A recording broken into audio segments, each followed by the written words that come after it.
Ya, Insya Allah sudah banyak yang bergabung. Assalamualaikum ayah bunda. Sudah banyak yang bergabung ternyata. Ahlan wa sahlan. Ahlan wa sahlan fi khudurikunna. Lalu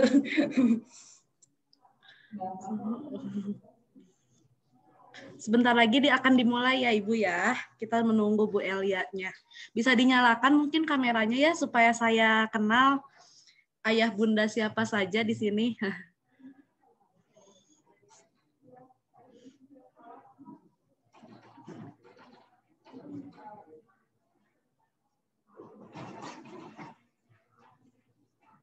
Waalaikumsalam Bu Elia. Iya, sampai kemana Ibu? Apa kabar? Sehat? Sudah ada yang beberapa yang bergabung.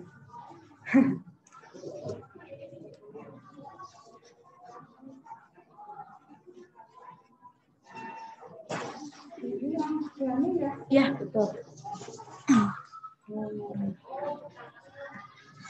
Kemudian ya Bu. Itu belum datang ya? Fawas udah, kan kebetulan ada tatap muka sama wali kelasnya. Jadi nanti di akhir aja mungkin ya. Ya. Siap. Oh ini aja ya. Assalamualaikum.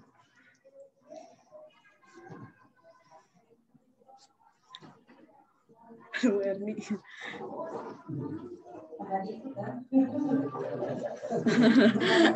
Orang tua.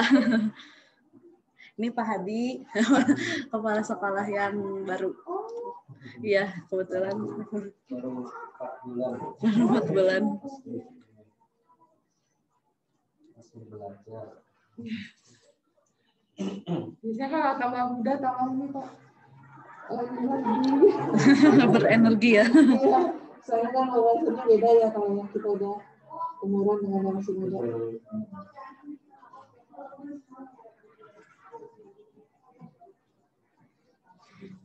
Baru 6 orang. Oh, ada jadwal tatap muka juga ya Bu ya? Iya beberapa. Karena kebetulan ada penelitian. Bu Rohma PGSD lagi penelitian. Jadi anak-anaknya ke sekolah cuma satu kelas. Buat penelitian ya Bu Rohma ya. Penelitian di sekolah sendiri. Oh, banyak ada sekolah yang udah mulai Bu?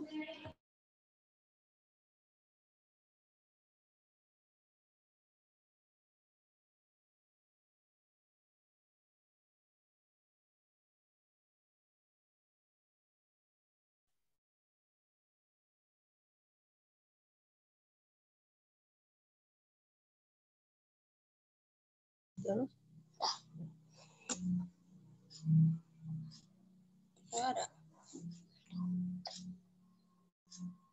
Nanti belum ada yang suara. Terus nanti suaranya gimana? Suaranya nanti gimana? Matiin suara. Iya, kalau nggak ada suaraan gini. Nggak tahu ini. Belum mulai. Kayaknya nggak ada ngomong nanti ya terus.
Ya.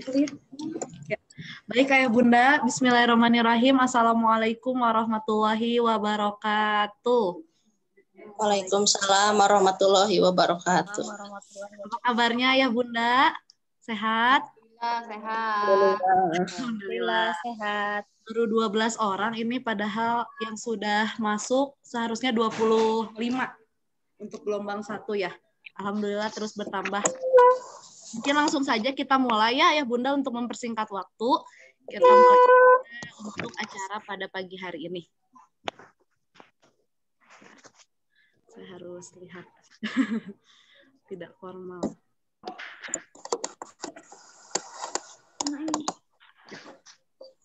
Alhamdulillah rabbil alamin wa bihi nasta'in wa ala umurin wadin wa ala alihi wa sahbihi ajmain amma ba'du. Rabbi shrahli sadri wa yassirli amri wahlul 'uqdatam min lisani yafqahu qawli. Puji syukur kehadirat Allah Subhanahu wa taala yang telah melimpahkan rahmat, taufik, hidayah dan inayahnya kepada kita semua sehingga kita dapat bertemu dalam acara pemaparan psikotes gelombang 1 walaupun dalam keadaan virtual ya Ayah Bunda ya. Tak lupa salawat serta salam dan kita junjungkan kepada Nabi besar Muhammad SAW.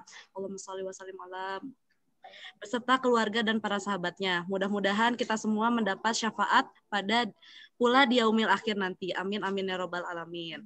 Nah, sebelumnya saya akan membacakan susunan acara pada pagi hari ini. Yang pertama pembukaan, yang kedua nanti langsung pemaparan dari Bu Elia selaku psikotes dari Biro Optima. Selanjutnya ada pengumuman yang nanti akan diinfokan oleh saya.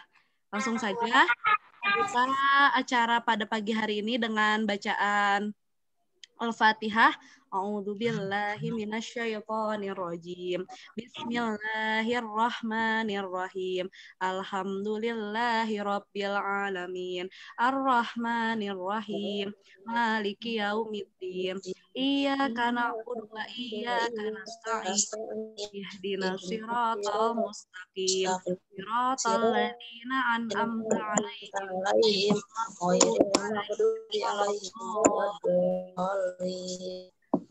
Amin. Ya, terima kasih kepada Ayah Bunda.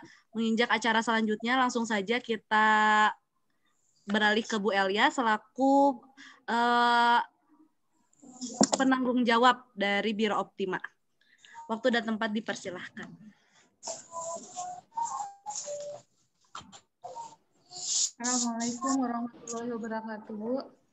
Waalaikumsalam warahmatullahi wabarakatuh. Pertama sekali saya ucapkan terima kasih kepada Bapak Kepala Sekolah yang sudah mengundang saya ke sini dengan berantara bulan, juga pada teman-teman lainnya di sini yang sudah membuat kita bisa ketemu ya Ayah Bunda dalam keadaan virtual begini. Salam kenal buat bunda-bunda yang baru anaknya masuk di sekolah Bina Insan Cendekia. Mudah-mudahan kalau yang 2 tahun yang lalu atau tahun kemarin ada, berarti kita kayaknya sudah ketemu. Pada kesempatan kali ini, oh iya di sini aja. Pindah ya. Maaf cahayanya dipindah. Bu, kalau ininya Bu, pemaparan itunya ada nanti ya? Oh iya, Langsung aja. Nanti aja di Bu. Potong ya? Masih kita potong nggak sih? Masih kepotong. Potong, Bu. Ya, siap. Nah, sudah ya? Sudah? Oke. Ayah Bunda yang dirahmati Allah, pada kesempatan pagi hari ini sama-sama ya kita mulai untuk pemaparan hasil dari psikotes pada pagi hari ini. Bismillahirrahmanirrahim. Mungkin ya sudah menerima laporan dari anak-anaknya, laporan hasil psikotesnya. Sama-sama ya kita baca ya Bunda. Kalau ada nggak apa-apa dipegang biar tahu cara membacanya. Enggak Bu, tolong buka slide-nya gitu. Sama di mute aja ya Bu. Ya, nggak apa-apa. Nanti aja pas waktu itu baru kita ini.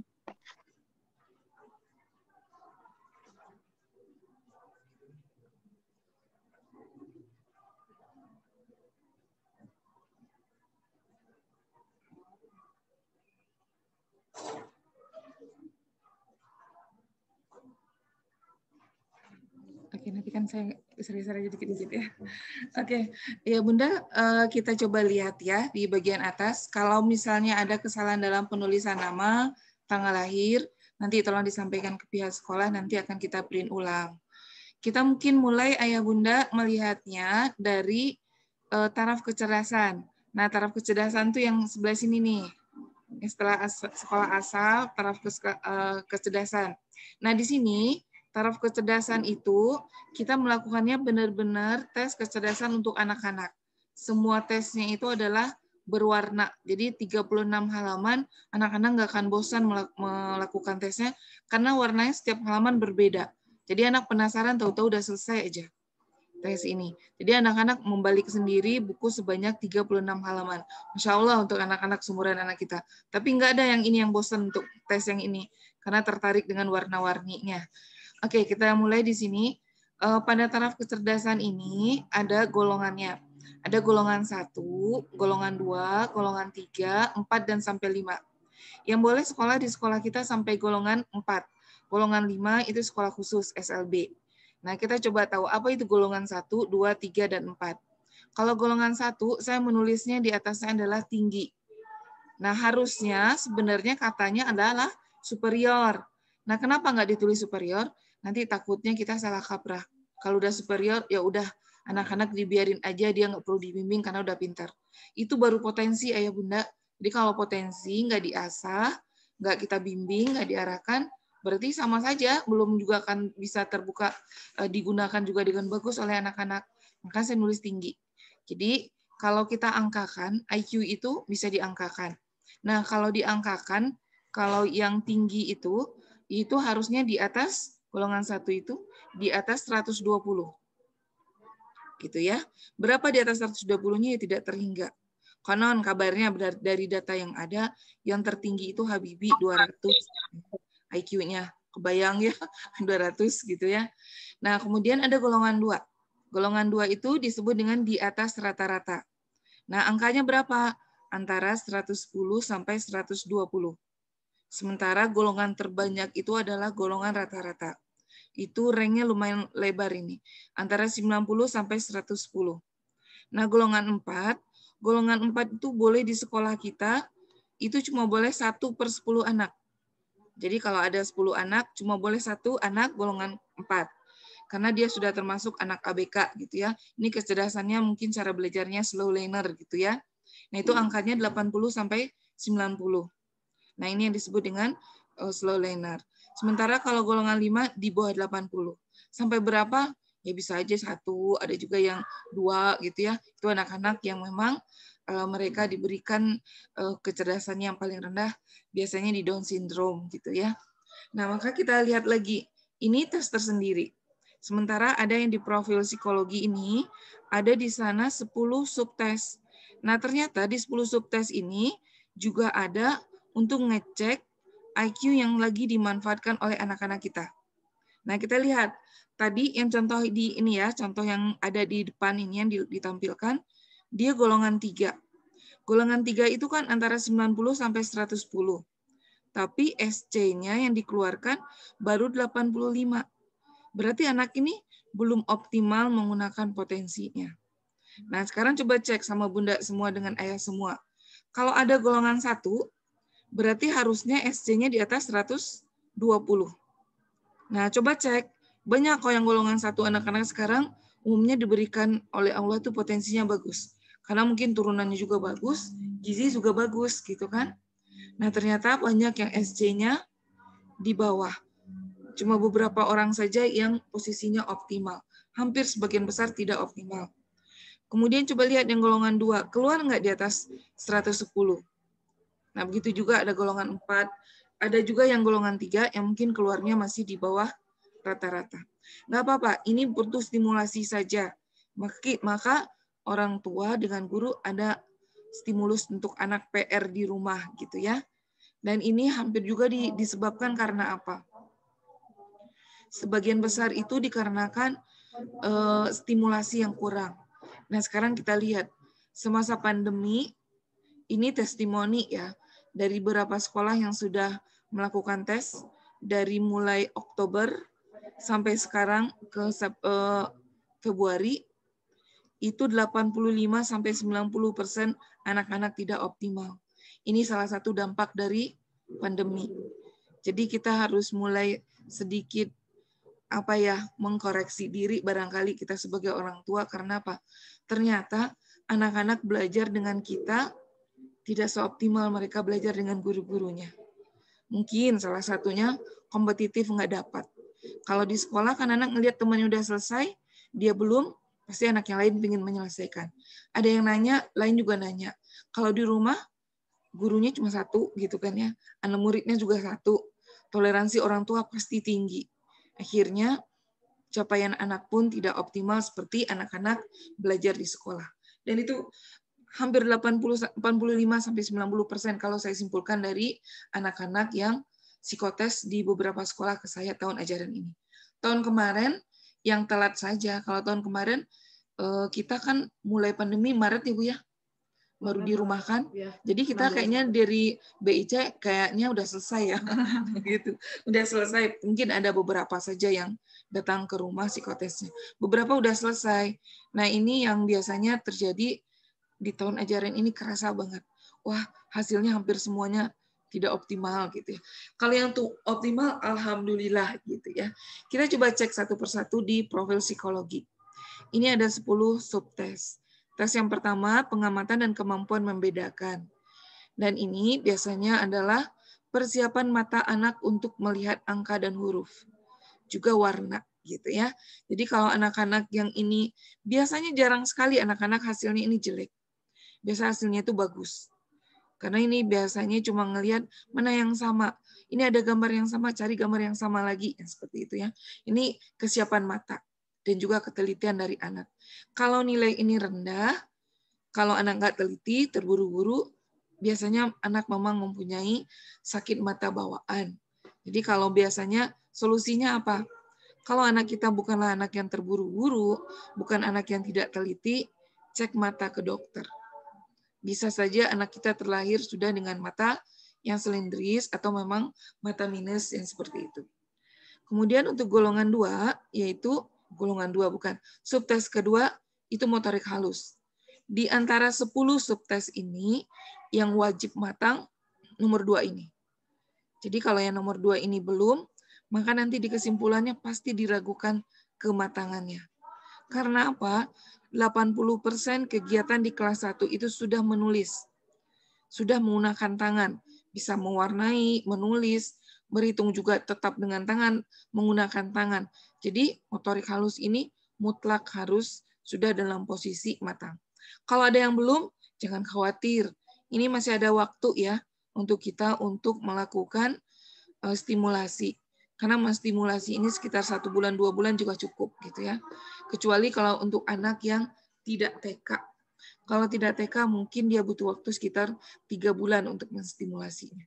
Maka kalau ayah bunda lihat pelajaran di TK itu sebagian besar kan melipat, menggunting, mewarnai, meronceng. Semua itu adalah persiapan motorik halus. Gitu ya. Makanya motorik halus itu perlu dilatih terus. Tidak boleh pas libur jeda gitu ya. Nanti dilatih lagi. Maka ini harus dilatih setiap hari supaya anak tangannya lentur untuk menulis. Gitu. Berarti sebenarnya tugas TK tidak membuat anak bisa menulis, tapi membuat tangan lentur untuk menulis. Gitu barangkali.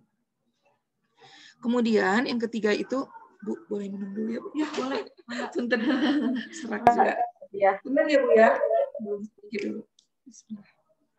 Ayah Bunda, bagi nanti ada pertanyaan bisa di akhir setelah pembahasan dari Bu Elia ya. Bisa disiapkan dulu untuk pertanyaan-pertanyaannya. Terima kasih. Mangga, Ayah Bunda kita lanjutkan. Kita masuk ke yang nomor 3 yaitu matematika dasar, gitu ya. Nah, matematika dasar ini bukanlah tambah kurang kali bagi, sama sekali tidak. Jadi di matematika dasar ini anak cuma mengenal bentuk dari angka 1 sampai 9 dan 0. Kemudian apa lagi?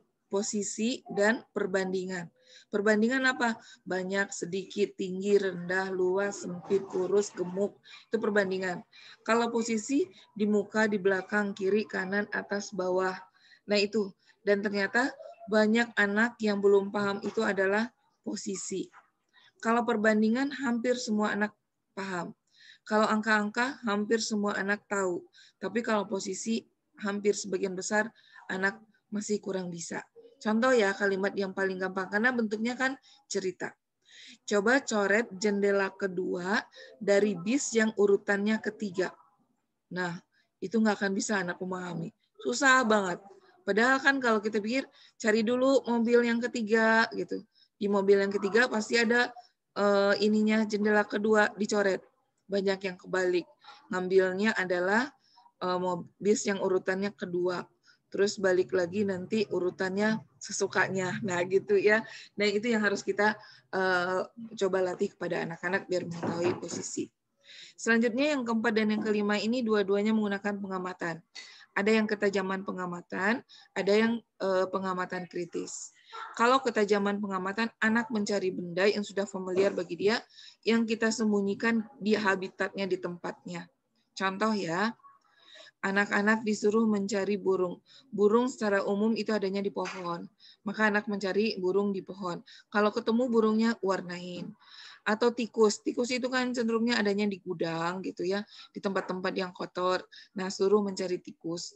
Kemudian cari misalnya apalagi ya, ada juga yang mencari lebah atau anak mencari laba-laba gitu ya, di tempatnya saja sudah ada jaring laba-labanya, tinggal mencari. Dan ini hampir sebagian besar anak bisa untuk anak yang teliti dan sabar. Tapi kalau untuk anak yang tidak sabar, lu lumayan selalu bilang, Bu, aku nggak nemu, Bu, aku nggak nemu. Biasanya kayak gitu. Nah, sementara kalau pengamatan kritis, di sini anak-anak adalah mengkritisi gambar yang belum lengkap. Jadi tugasnya memang melengkapi gambar. Contoh yang paling gampangnya, kita beri gambar anak, pas foto anak perempuan, tapi matanya satu. Nah, umumnya sebagian besar anak-anak baru buka halaman ini saja, sudah langsung tahu. Bu, matanya kok satu gitu ya. Padahal itu tes kita. Makanya sebelum tes ini kita kasih aba-aba pada anak-anak. Bahwa anak-anak harus tutup mulutnya, tidak bersuara, bahkan ditambahin. Kalau yang buka mulutnya nanti pinternya pindah ke yang lain. Dan anak-anak percaya. Jadi pada tutup mulut, pada tidak mau pinternya pindah ke temannya gitu ya. Targetnya supaya apa? Tidak ada yang nyontek dari ucapan-ucapan dari teman-temannya. Dan umumnya ini bisa anak-anak, karena semua gambar yang kita buat itu adalah familiar bagi anak-anak. Selanjutnya ada yang keenam, itu konsentrasi. Konsentrasi dalam bahasa kitanya sebenarnya bukan konsentrasi secara umum. Ini fokus ke apa yang kita minta. Ada di satu halaman, ada sekitar 200 gambar kecil-kecil, anak mencari gambar yang sama 8 gambar. Dan biasanya balik lagi, anak yang sudah bisa duduk diam dan rapi dan teliti, ini menemukan, karena waktunya cukup lama. Untuk anak yang pingin buru-buru, kayaknya dia akan heboh sendiri. Selalu bilang, nggak ada Bu, nggak ada Bu, gitu ya. Akhirnya kita bantu, bahwa anak untuk bisa konsentrasi, untuk bisa mencari fokus, menggunakan tangan kirinya, mencari benda itu satu persatu. Dan ternyata ini juga bisa dilakukan anak dengan baik. Selanjutnya ada daya ingat. Daya ingat di sini berbeda dengan daya ingat yang lainnya. Daya ingat di sini adalah anak-anak mencari gambar yang sudah dihafalkan sebelumnya. Jadi di halaman pertama tes awal itu, kita menghafalkan ada beberapa gambar, 8 gambar bersama. Memberi namanya juga bersama-sama. Kemudian setiap anak juga diminta menyebutkan lagi gambar ini apa saja nama-namanya. Nah, selanjutnya setelah 30 menit, gambar itu dimunculkan lagi. Dan alhamdulillah gitu untuk anak-anak ini sebenarnya daya ingatnya sangat bagus. Cuma ya ada cara scoringnya benar kurang salah. Jadi kalau anak sudah ada yang benarnya, ternyata mencoret juga yang salah, jadi poin perolehan angkanya menurun. Gitu ya. Nah, ini Ayah Bunda saya lupa menyampaikan bahwa skor dari anak-anak kita adalah yang diarsir. Jadi setiap subtes itu ada 8 soal. Anak yang bisa menjawab 8 ya dia diberikan skornya 8.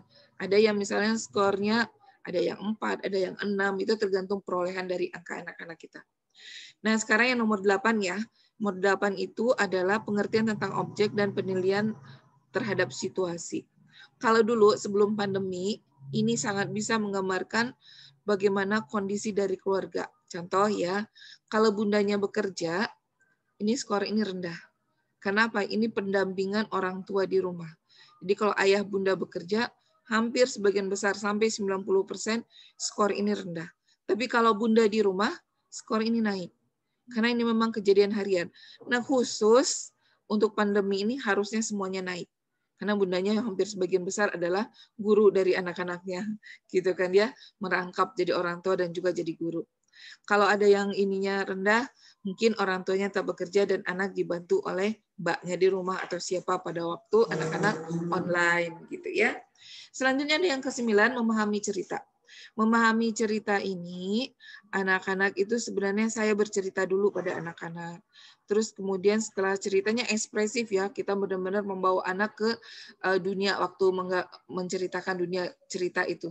Kemudian udah selesai, anak mencari pada gambar yang sudah kita buat, mana yang cocok dengan cerita yang sudah diberikan sebelumnya. Hampir sebagian besar anak-anak yang biasanya kalau anak audio ini bagus gitu. Tapi kalau anak-anak visual kayaknya bengongnya banyak gitu ya. Jadi harus kita pandu atau kita bimbing satu persatu. Selanjutnya ada yang nomor 10, gambar orang.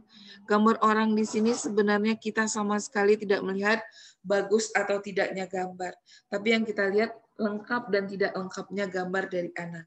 Karena kalau di sini bagus nggak lengkap juga tetap aja poinnya rendah. Gitu.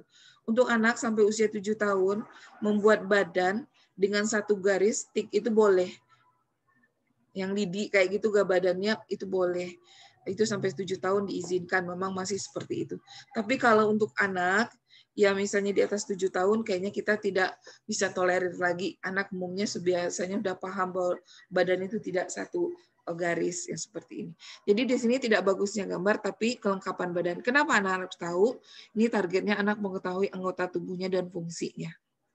Ada sih salah satu golongan, katanya sih bagian dari Islam, saya nggak tahu itu ya. Mereka tidak mau mengizinkan anaknya menggambar. Saya sudah menemukan tiga keluarga, mungkin adik kakak kali ya, memang berada di satu sekolah, itu sama sekali di nomor 10 ini anaknya nggak mau gambar. Nah, nggak apa-apa, saya bilang kalau nggak mau gambar. Cuma saya meminta dia setelah semuanya selesai, dia tinggal di ruangan, saya meminta mereka untuk sebutkan anggota tubuh yang dia tahu. Semuanya dari ujung rambut sampai ke kaki. Kalau udah benar ya udah dia dapat poin. Intinya sama dengan menggambar kok gitu ya. Itu barangkali ya ayah bunda. Sekarang kita coba cek selanjutnya di sini ada aspek tingkah laku. Nah, aspek tingkah laku ini sebenarnya bukan tes, tapi melengkapi data. Dan tiga-tiga ini sangat dibutuhkan pada waktu anak masuk di sekolah nanti. Yaitu apa? Penyesuaian diri. Karena nanti mudah-mudahan saya sangat berharap Juli nanti anak kita sudah masuk sekolah. Amin ya Bu ya. Amin. Ya. Jadi di sana apa penyesuaian diri? Banyak sekali penyesuaian diri yang dialami anak kalau sudah offline nanti. Apa? Yang selama ini hampir setahunan anak-anak di rumah. Nah, sekarang harus masuk sekolah. Penyesuaian diri dari guru cuma orang tua dengan guru nanti baru, dengan teman yang banyak, sekolah baru, terus kemudian di ruangan baru, pelajaran baru, teman-teman baru, dan waktu pembelajaran juga sangat panjang dibandingkan waktu yang dia pelajari sekarang, maka itu butuh penyesuaian diri. Nah, ini nggak akan didapat dari cuma satu kali pertemuan kita dengan anak pada waktu tes. Maka kita minta bantuan. Minta bantuannya ke siapa? Ya ke orang tua sama guru yang TK-nya. Bahkan saya mengizinkan untuk mengisinya yang angket orang tua diizinkan angket guru diisi oleh orang tua. Karena apa? Ya orang tua yang menilai anak sendiri. Lebih banyak orang tua barangkali kan ya. Siaran cuma dari orang guru, tapi yang mengajar banyak anak itu adalah orang tua. Seperti itu. Nah, kemampuan bekerja. Kemampuan bekerja ini mutlak. Kalau anak belum mampu untuk bekerja dan belum mau memahami instruksi, ya gimana dia mau masuk SD gitu kan ya. Maka ini mutlak. Mutlaknya seperti apa? Anak sudah tahu apa yang diberikan guru, instruksi sudah bisa nangkap. Bisa menyelesaikan tugas yang diberikan guru sampai tuntas. Kalau yang belum mau, nah kebayangkan nanti dia tidak akan berkembang dengan bagus. Yang lain sudah mendapatkan ilmunya, dia belum gitu ya. Selanjutnya juga kemandirian. Kemandirian banyak di sini. Selain mandiri untuk alat-alat yang dia bawa, alat makannya dia, perlengkapan dia, juga membela dirinya sendiri.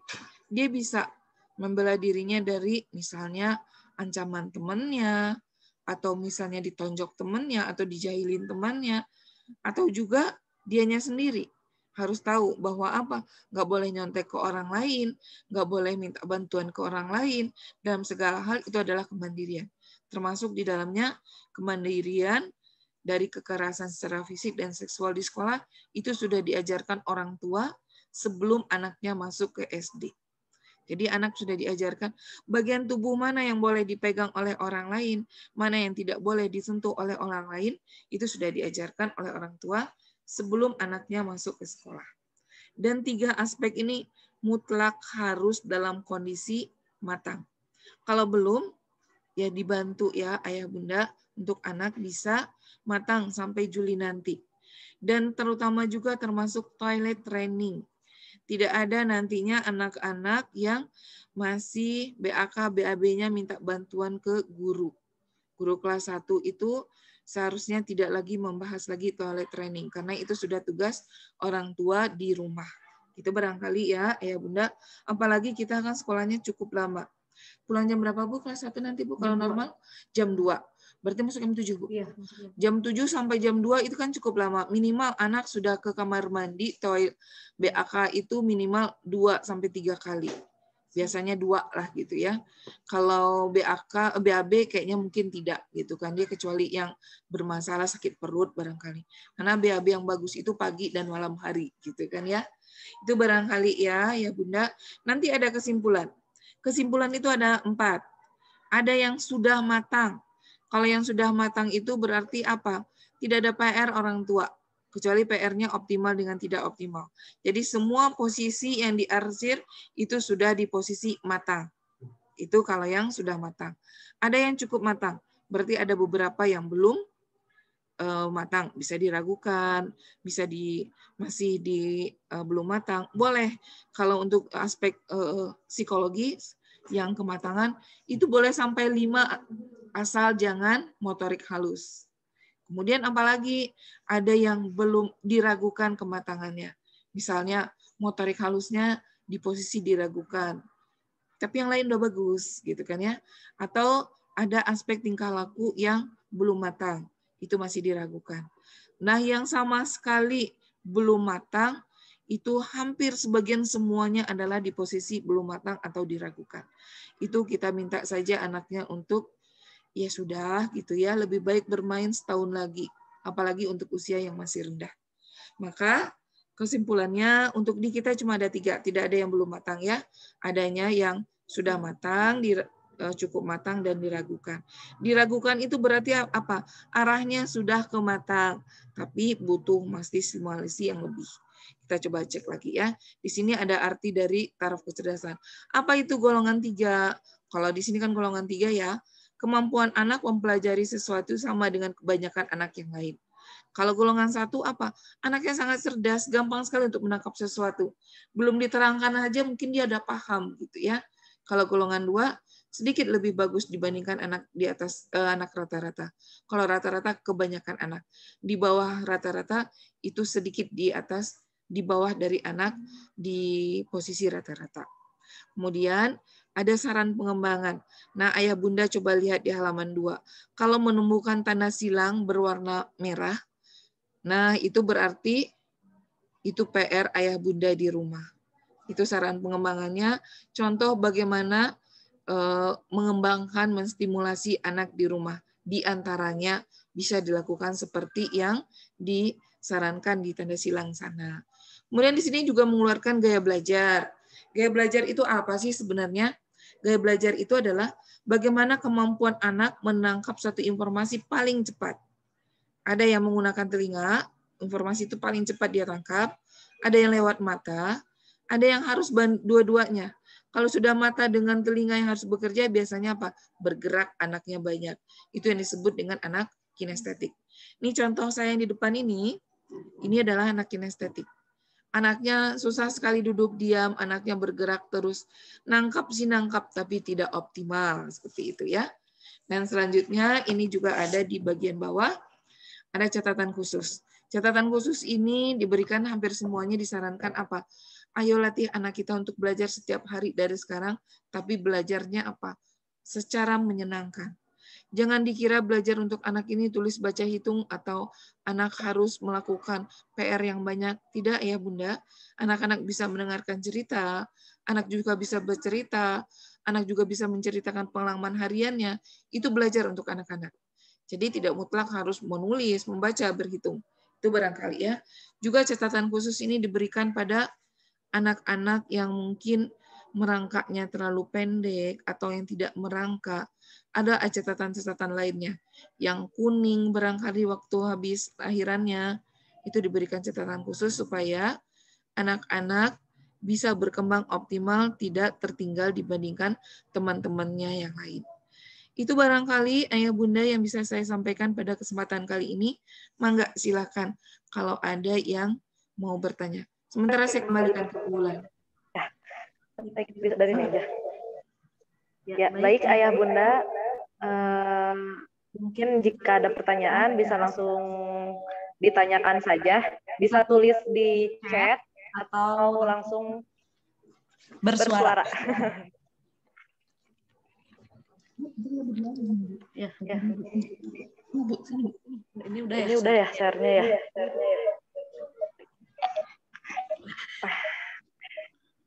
Ya. Silakan Ayah Bunda, ada yang mau ditanyakan? Wah, sudah paham semua berarti. Oh, ini ada di chat.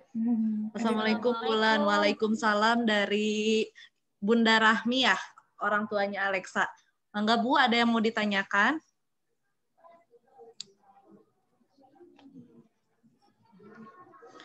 Sepertinya sudah pada paham, Bu.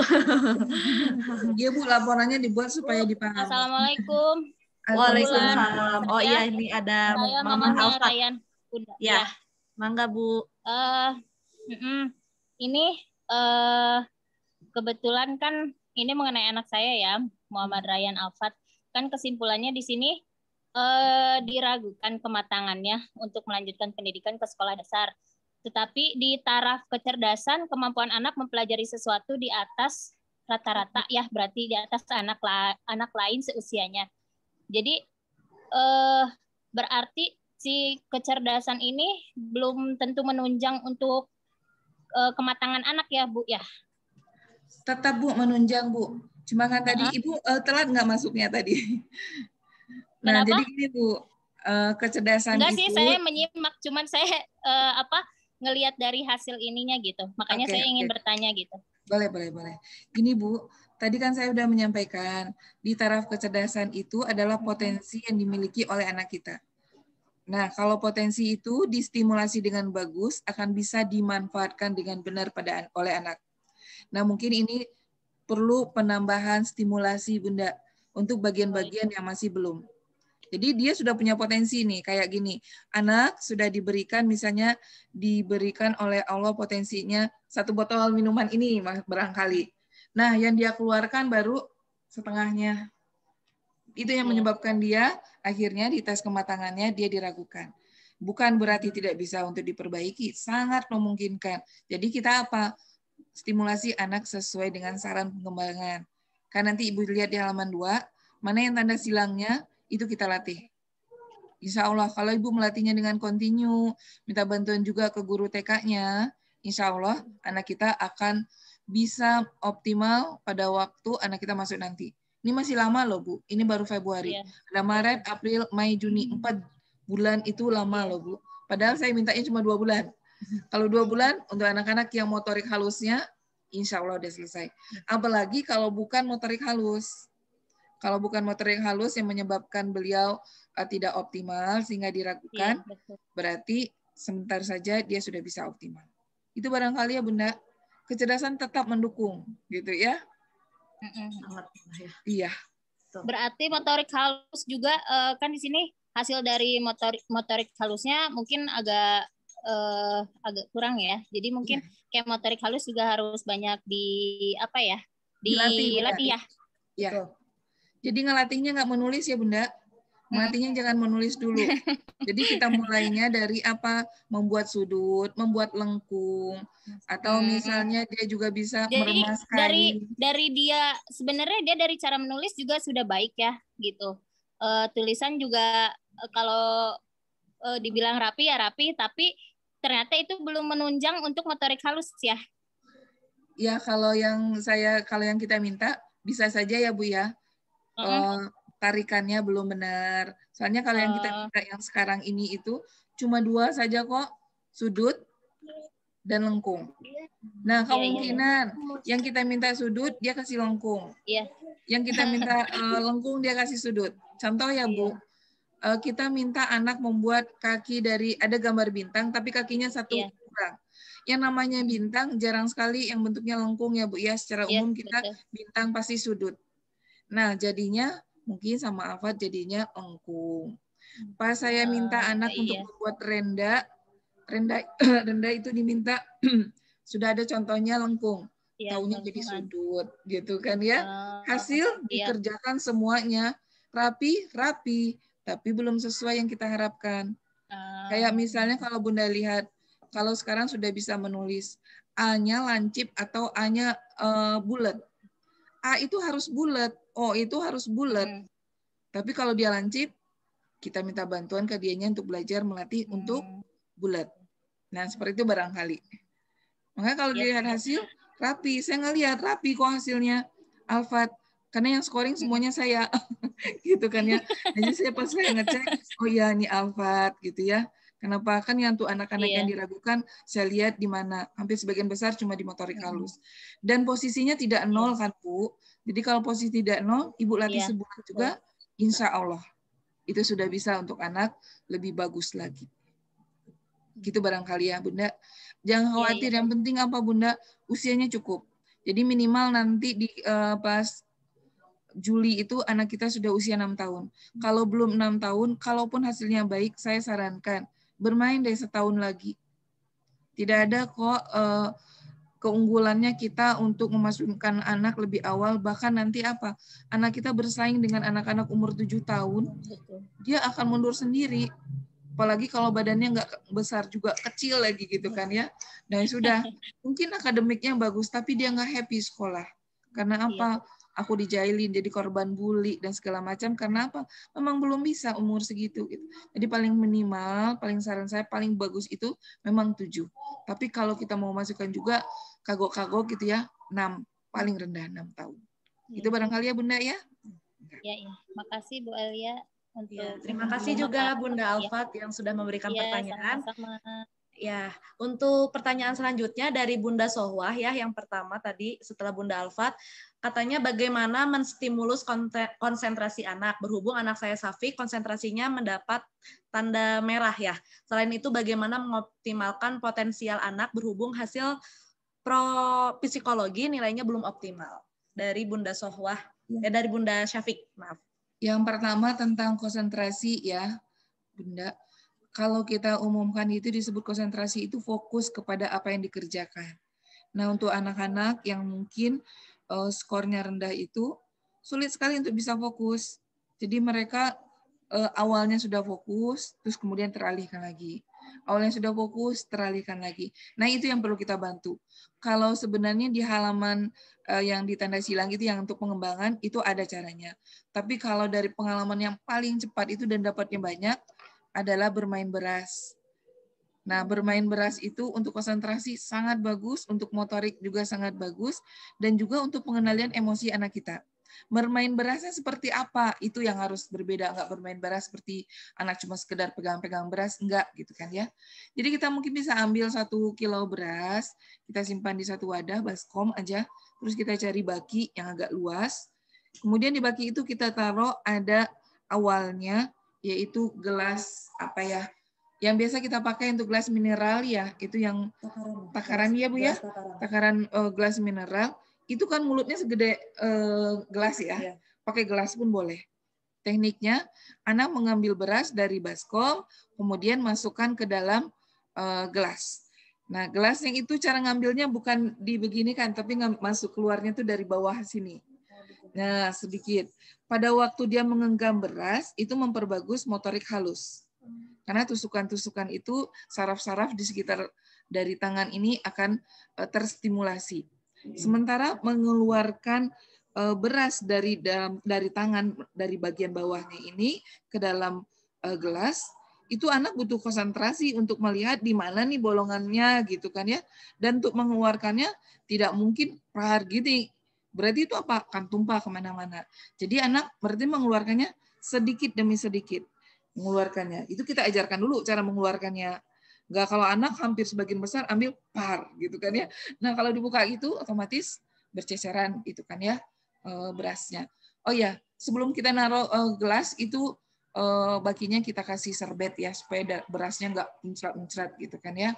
Nah itu untuk yang pertama. Untuk yang pertama kayaknya anak tidak akan terlalu sulit. Nah untuk yang keduanya kita cari gelas yang mulutnya lebih kecil dari gelas biasa. Jadi arahnya itu lebih kecil lagi. Apa ya yang biasanya bisa kita gunakan lagi? Biasanya ada sih kalau makanan anak-anak sekarang yang lebih kecil gitu ya. Nah itu yang kita gunakan. Akan semakin konsentrasi anak untuk memasukkannya supaya apa? Kalau tumpah tidak dihitung gitu. Satu pun nggak bisa gitu ambil lagi gitu.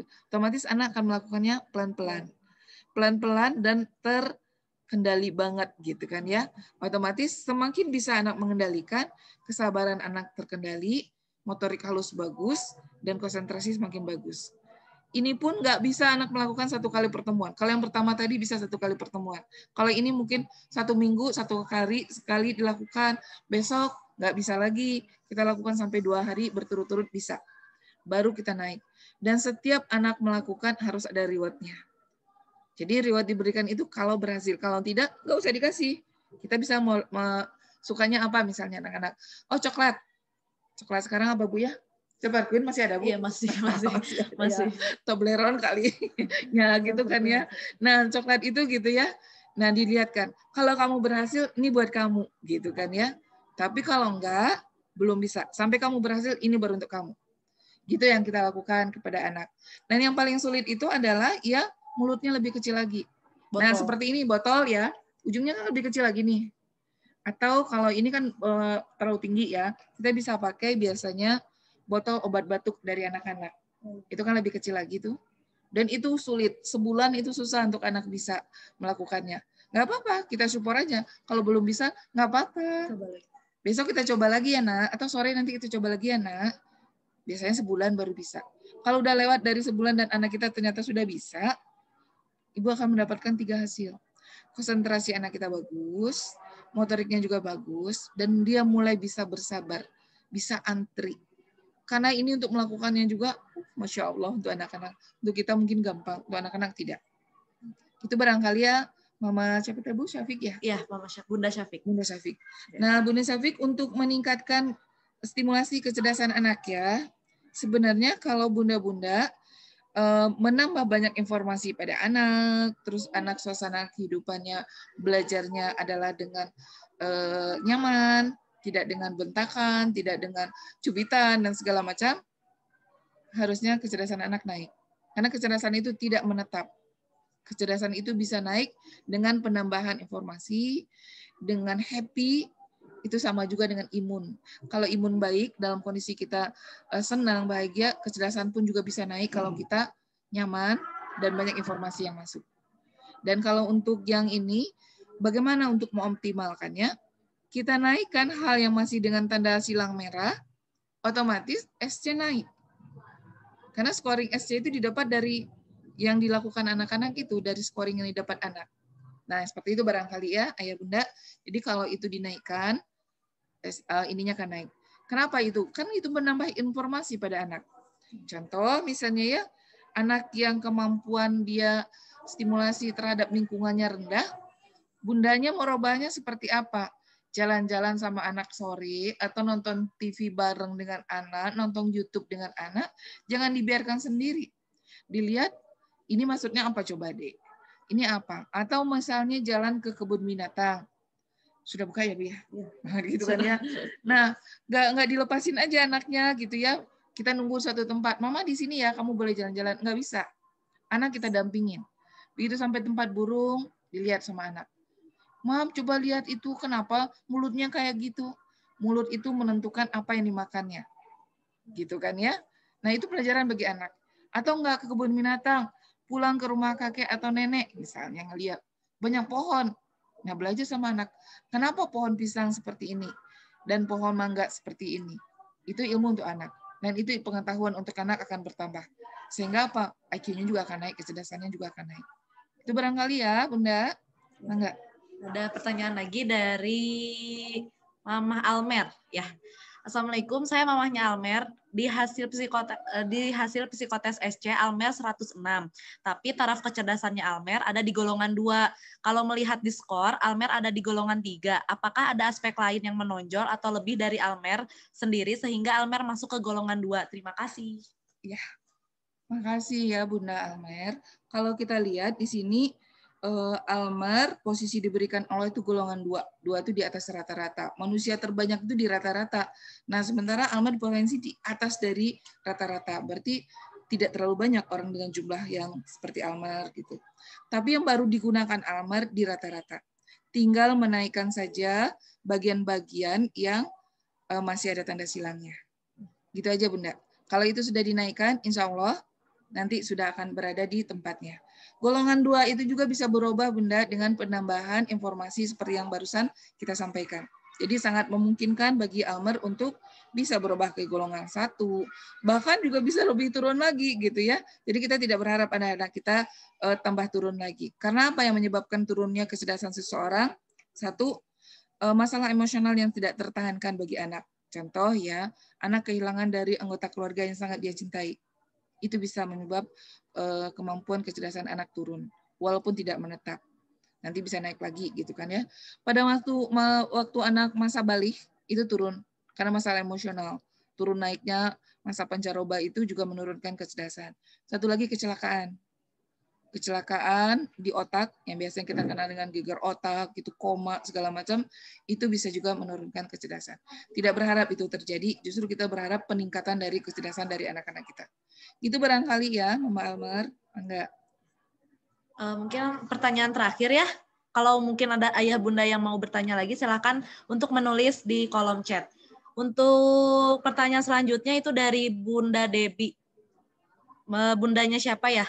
Saya belum hafal. Izin Ibu, saya mau menanyakan pada aspek pengertian tentang objek dan penilaian terhadap situasi poin 8. Tadi sedikit terlewat, kebetulan saya dan suami bekerja. Bagaimana mengoptimalkannya? Terima kasih sebelumnya. Masya Allah Ibu, kalau sudah dapat nilai 8 itu sudah skor tertinggi. Alhamdulillah gitu ya, pendampingan di rumah walaupun kedua orang tua bekerja, berarti anaknya suka bertanya gitu ya, dan pertanyaannya dijawab. Nah, siapa yang mendampingi di rumah? Mungkin itulah yang paling banyak andilnya barangkali gitu kan ya. Jadi alhamdulillah nggak perlu dinaikkan lagi, itu sudah optimal, sudah di 8. Justru yang kita minta bantuan itu adalah untuk yang skornya di bawah gitu ya, 0, 1, 2, 3. Kalau udah 4, 5 itu udah untuk zaman sekarang sudah sangat bagus gitu. Itu barangkali ya Bu Dewi ya. Dan untuk pertanyaan selanjutnya dari Mamah Nabil. Assalamualaikum, izin Bu, saya Mama Nabil mau tanya. Nabil ada tanda silang di motorik halus dan memahami cerita. Untuk di memahami cerita, untuk menstimulasinya contohnya seperti apa ya Bu? Enggak. Gini Bu, kalau untuk memahami cerita, kenapa memahami cerita ini perlu untuk anak SD? Sebenarnya bagaimana anak kita bisa menangkap informasi dari pembicaraan kita. Jadi paling bagus untuk menaikkannya adalah Ibu melakukan cerita interaktif pada anak. Maksudnya cerita interaktif seperti apa? Misalnya hari ini Ibu cerita waktu misalnya putrinya mau tidur gitu kan ya. Anaknya mau tidur atau misalnya pada fase anak mau baca buku cerita, dibacain sama Ibu. Terus kemudian udah selesai, anak tertidur atau anak sudah bermain lagi, besok jam waktunya untuk baca cerita lagi, Ibu nanya dulu. Kemarin Bunda membahas tentang cerita apa ya? Gitu ya. Terus kemudian misalnya ceritanya tentang putri. Putri baik hati atau putrinya yang tidak baik hati? Oh, baik hati. Kalau anak kita sudah bisa menjawab 2 saja Bunda, anak kita sudah dalam posisi matang. Karena memang di seusia anak-anak kita ini, hal yang paling sulit itu adalah memahami cerita. Coba dilihat ayah bunda, skor 2 saja itu sudah matang. Karena itu memang paling sulit untuk bisa dipahami anak. Apalagi di tes ini apa? Saya bercerita tanpa gambar, kemudian anak pindahkan ke gambar. Itu Masya Allah lumayan gitu perubahannya. Dari mendengarkan, kemudian dia pindahkan mendengarkan itu ke visual. Itu lumayan keras kerjaannya. Makanya 2 saja sudah matang. Insya Allah kalau kita latih, anak-anak kan bisa. Begitu barangkali ayah bunda, bangga. Ya, terima kasih. Yang selanjutnya dari Bunda Atalia Yasmin, maaf anak saya belum diizinkan masuknya oleh guru TK-nya, namun di hasil psikotes sudah matang dan golongan 1. Bagaimana menyikapinya? Apakah boleh ke SD atau mengikuti guru TK-nya untuk tetap di TK? Karena guru TK-nya masih meragukan. Terima kasih. Terima kasih Bunda. Ya, sama-sama Bunda, makasih. Saya ingin tahu kalau hasilnya apa ya Bu ya? Kalau golongan 1 kan nggak menjamin ya. Kalau hasil kesimpulannya apakah diragukan, cukup matang atau matang? Kesimpulannya adalah sudah matang, artinya anak dapat melanjutkan pendidikan sekolah dasar. Kalau sudah matang dan usianya cukup Bun? Usianya berapa? 6 tahun 2 bulan nanti Juli. Di bulan Mei 6 tahun pas. Ya, 6 tahun 2 bulan ya. Sebenarnya kalau sudah bisa seperti itu, kalau Bunda tidak bekerja, mangga saja masukin. Nggak ada masalah kok. Asalkan Bunda kan kita kalau anaknya kan juga usia nggak kurang, potensinya ada. Justru kalau kita tidak saranai, anak bisa mundur. Karena bagi dia mungkin pekerjaan-pekerjaan atau tugas-tugas TK itu udah membosankan gitu. Makanya kalau sudah posisi matang, usia sudah cukup, terus tidak ada PR lagi gitu kan, mangga silakan. Mangga silakan saja dilakukan gitu. Ya, Bu ya. Ya, untuk pertanyaan selanjutnya ini dari bundanya Haikal, ya Haikal Azhar. Untuk kecerdasannya ini Haikal mendapat skor 105, tapi yang disilang gambar orang, itu harus gimana ya? Gitu katanya. Ya. Yang disilangnya gambar orangnya saja katanya. Ya, kalau yang 105 itu Bunda adalah kecerdasan yang baru dimanfaatkan anak kita sekarang. Kalau golongannya misalnya golongan 1 atau golongan 2 atau golongan 3, itu 105 sudah optimal gitu kan ya. Nah, kalau ada yang tanda silang, berarti itu PR yang harus dilakukan. Gambar orang itu sangat gampang sekali untuk mengajarkannya pada anak. Tekniknya kayak gini, Bunda. Sore hari atau pagi hari yang nggak sekolah, anak sudah mandi, sudah sarapan, terus dia sudah dalam kondisi yang sudah fresh. Nah, waktu itu waktunya. Sore juga bisa. Kita ngambil kertas, kalau ada papan tulis, kita bilang, nah yuk kita bikin gambar bareng ya sama Umi atau sama Bunda. Dia bikin gambar, coba lihat. Apa bedanya gambar Umi sama gambar kamu? Nah, dia bilang, oh iya, aku nggak ada ininya. Hampir sebagian besar anak-anak itu sangat lupa membuat hidung. Mata, telinga, rambut, kalau anak perempuan telinga itu pasti nggak lupa, karena harus pakai anting kalau anak perempuan gitu kan. Semuanya lengkap, tapi apa yang nggak ada biasanya? Hidung. Karena hidung stimulasinya kurang. Jadi, untuk memberikan anak mempelajari ini, asalnya habis sudah selesai, hidung buat apa sayang? Kalau mata untuk apa? Kaki untuk apa? Tangan untuk apa? Usahakan anak menjawabnya nggak satu. Gitu ya. Misalnya hidung apa? Untuk pilek. Selain untuk pilek, misalnya kalau kita pilek kan ada ya untuk bernafas, terus apa lagi? Yaitu apa? Salah satunya adalah kalau kita bersin banyaknya dari hidung juga keluar segala macamnya. Jadi mengeluarkan penyakit di sana, memasukkan oksigen di sana juga. Menentukan bahwa kita sedang pilek hampir sebagian besar juga dari hidung. Gitu. Terus tanyain lagi, mata untuk apa? Melihat. Biasakan untuk melihatnya apa? Melihat yang baik-baik. Melihat warna yang diberikan Allah, melihat Allah, melihat bunda, melihat papa, mama, ya seperti itu. Jadi menceritakan supaya anak-anak paham fungsi dari masing-masing anggota tubuhnya. Insya Allah ya Bunda, dengan dilatih saja di rumah, kalau gambar orang, insya Allah berarti putranya insya Allah siap untuk masuk SD. Baik, Mama Nabil, Mama Haikal, maaf. Untuk pertanyaan selanjutnya dari Mama Raihan. Bu, ini saya dengan Mama Raihan, apakah pengaruh gadget mempengaruhi juga dengan motorik halusnya? Oh iya, ya Bunda, makasih pertanyaannya, pertanyaan yang ditunggu ini, Mas. Iya. Karena kalau langsung cerita ini kok tiba-tiba ke sana gitu ya. Benar Bunda, Ayah, kalau sekiranya anak kita belum terlalu bisa menulis, anak kita belum bisa menulis dengan bagus, masih belajar dengan motorik halus, sebaiknya anak kita tidak mengenal gadget. Anak harusnya apa? Bermain saja tanpa gadget. Bermain itu gampang kok, kalau gadget itu dia sudah di atas kelas 1, itu gampang untuk dipelajarinya gitu kan. Tapi karena kita sekarang daring, kalau saya sih kalau ayah bunda punya keuangan yang cukup, saya bilang lebih baik anak belajarnya itu lewat laptop daripada pakai HP. Karena HP ini dampak setelahnya itu yang paling parah. Belajarnya sih sebentar gitu ya, setelahnya itu kalau tidak terkontrol. Dampaknya apa? Banyak sekali sisi-sisi yang terjadi yang merusak dari gadget ini pada anak di usia yang belum tepat. Karena untuk seusia anak kita ini, berarti kan anak kita antara 6 ya, belum juga ada 6 ya. Mungkin ini 5 sampai 6 ke 7 lah gitu ranknya ya. Itu berapa jam sih harusnya anak cuma bisa boleh menggunakannya? Kalau di Jepang itu sama di Cina orang sudah sepakat cuma boleh 1 jam.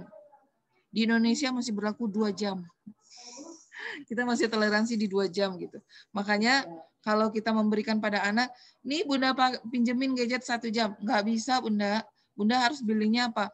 Konten yang dilihat anak harus kita sensor dulu, pilih dulu. Bahkan kalau anak mau YouTube, Bunda berikan YouTube kita download dulu. Anak cuma menonton yang sudah kita download, bukan yang dia sendiri gitu ya mencarinya. Itu dampaknya sangat negatif pada anak-anak gitu.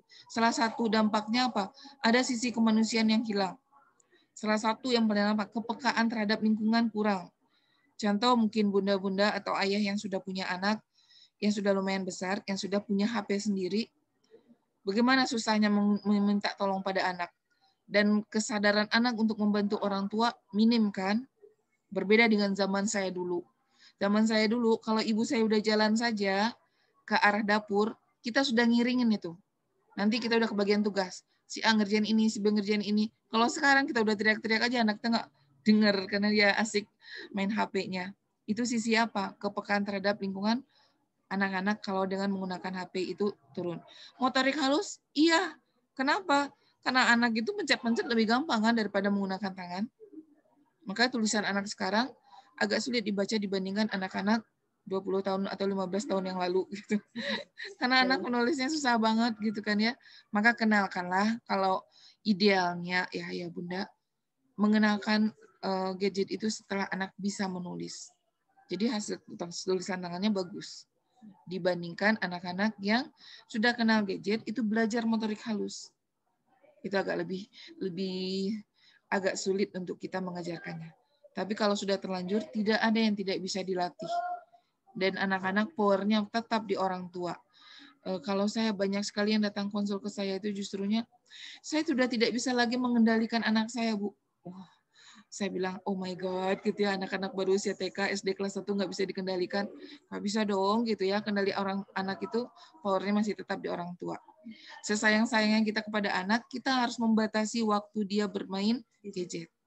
Jadi maksimal itu berapa? 2 jam. 2 jam itu dipotong-potong. Paling banyak itu adalah 15 menit, stop, anak berkegiatan lagi, mau lagi baru 15 menit. Berarti kalau dibagi 2 jam dibagi 15 menit bisa 8 kali. Usahakan nggak sampai 8 kali, 5 kali, 4 kali aja cukup gitu kan ya. Lebih banyak bermain secara fisik. Nah yang paling parah orang tua itu apa? Dilarang anak bermain gadget tapi tidak diberikan aktivitas pengganti. Itulah yang menyebabkan anak menagih lagi gadgetnya. Jadi harus dicari aktivitas pengganti. Yang pengganti terbagus adalah bermain secara fisik. Main bola, main lari-larian, main apa segala macam boleh dibandingkan main gadget. Itu barangkali ya, Bunda. Ya, begitu Bunda Raihana Kamil. Sudah jelas, Bu? Sudah. Ya. Untuk pertanyaan terakhir mungkin ya dari Bunda Tifal. Assalamualaikum, saya maminya Tifal. Tifal masuk golongan 1 tinggi. Skornya 101, tapi di catatan khusus masuknya di taraf rata-rata. Mohon penjelasannya, Bu. Baik. Iya, Bunda, mungkin telat tadi ya. Iya. Jadi begini, Bun. Kalau golongan 1 itu adalah taraf kecerdasan potensi yang diberikan Allah pada putra Ibu. Alhamdulillah itu yang terbaik. Nah, itu angkanya berapa? Di atas 120. Kalau Bunda ingin tahu seberapa sih sebenarnya di atasnya, nanti sekitar kelas 2, kelas 3 baru dites kecerdasan yang sebenarnya gitu dengan rangkaian tesnya gitu. Kalau sekarang cukup yang seperti itu saja, anak kita di golongan 1 superior. Ternyata di antara superiornya ini belum dimanfaatkan semua sama putra ibu. Jadi yang baru dimanfaatkan 101. Dia baru menggunakan kecerdasannya baru di rata-rata. Berarti dia turun 2 digit. Karena dari superior ke bawahnya harus di atas rata-rata, baru rata-rata. Nah itu kita harus apa? Stimulasinya harus lumayan khusus untuk TIFAL ya Bu ya? Iya. Jadi kita harus Mami TIFAL harus berusaha untuk menstimulasinya lebih. Cara menstimulasinya Bunda lihat di halaman saran pengembangan. Supaya apa? Dia bisa memanfaatkan potensinya itu di atas 120, bukan di rata-rata. Itu barangkali ya, Mami. Ya. Terima kasih Bu Elia. Ada lagi bunda-bunda atau sudah cukup? Tidak ada? Alhamdulillah. Berarti selebihnya sudah paham ya apa yang sudah dijelaskan oleh Bu Elia tadi. Alhamdulillah. Ayah bunda setelah ini mungkin sudah mengerti ya hasil dari psikotes anak-anak atau ananda calon SD TBC ini. Baik. Untuk acara selanjutnya mungkin nanti saya ada pengumuman yang harus diinfokan kepada ayah bunda berkaitan dengan kegiatan selanjutnya setelah pemaparan hasil psikotes. Baik, setelah ini, setelah pemaparan hasil psikotes, insya Allah minggu depan akan diadakan wawancara dengan Bapak Kepala Sekolah Pak Hadi. Nah, untuk waktunya nanti akan diinfokan lagi di grup. Jadi 1 hari 5 orang selama seminggu itu nanti dijadwal lagi gitu untuk wawancara. Kalau bisa ayah dan bundanya yang datang ke sekolah ya. Jadi nanti mungkin kalau ada yang bekerja bisa disesuaikan jadwalnya. Jadi Bu saya bisanya hari ini mangga gitu itu mah. Sebisanya aja disesuaikan dengan waktu ayah bunda aja gitu. Jadi nanti kalau bisa ayah dan bundanya datang ke sekolah untuk menghadap ke Bapak Kepala Sekolah untuk melakukan sesi wawancara ya. Dan ada beberapa yang harus disampaikan oleh Pak Hadi gitu. Dan untuk kegiatan setelah itu nanti baru ada pembayaran untuk PPDB ya. Jadi nanti setelah wawancara ada pembayaran untuk PPDB. Nanti waktunya juga nanti akan diinfokan kembali di grup gitu. Baik. Itu aja ya Bunda pengumumannya. Kalau ada yang ditanyakan silahkan langsung WA aja ke saya mungkin ya gitu. Baik, alhamdulillah acara pada pagi hari ini telah selesai dilaksanakan. Terima kasih sebelumnya kepada ayah bunda yang sudah meluangkan waktunya. Mungkin banyak yang di kantor ya atau di rumah. Ya, jadi terima kasih banyak yang telah meluangkan waktunya. Langsung saja kita tutup acara pada pagi hari ini dengan bacaan kafaratil majelis. Subhanakallahumma wa bihamdika asyhadu alla ilaha illa anta astaghfiruka wa atubu ilaik. Ya, kepada ayah bunda saya ucapkan kembali terima kasih banyak. Syukron, wassalamualaikum warahmatullahi wabarakatuh. Terima kasih ya Bunda. Warahmatullahi wabarakatuh. Ya, saya keluar dulu. Dadah. Assalamualaikum. Selamat Alhamdulillah. Ya, sama-sama Bun. Dadah. Berarti yang Cianu udah ya Bu ya? Ya, yang Cianu. Bu ini.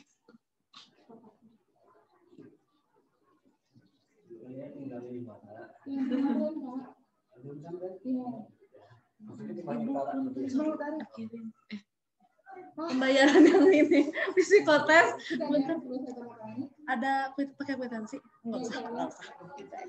Terima kasih banyak ya Bu Elia, Masya Allah.